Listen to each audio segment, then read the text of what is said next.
Karimnagar bus stand కూడలి వద్ద ఓ వ్యక్తిపై బస్సు టైర్ ఎక్కడంతో తీవ్ర రక్తస్రావం ఏర్పడింది. ప్రాణాపాయ స్థితిలో ఉన్న ఆ వ్యక్తిని వెంటనే ఆసుపత్రికి తరలించేందుకు స్థానికులు 108కి సమాచారం అందించారు. అయితే ఎస్ఆర్ఆర్ కాలేజీ వైపు నుంచి బయలుదేరిన 108 అంబులెన్స్ కోర్టు చౌరస్తా వద్దకు రాగానే ట్రాఫిక్లో చిక్కుకుపోయింది.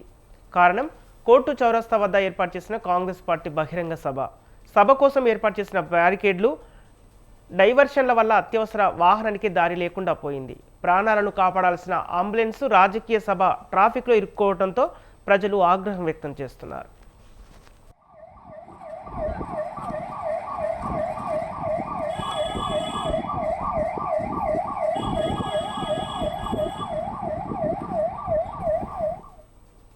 మానకొండూరు ఎమ్మెల్యే కవ్వంపల్లి సత్యనారాయణను పీసీసీ ఎస్సీసీల అధ్యక్షుడిగా నియమించిన సందర్భంగా కరీంనగర్లో అత్యంత రద్దీగా ఉండే కోర్టు చౌరస్తా వద్దనే ప్రధాన రహదారిపై వేదిక ఏర్పాటు చేశారు.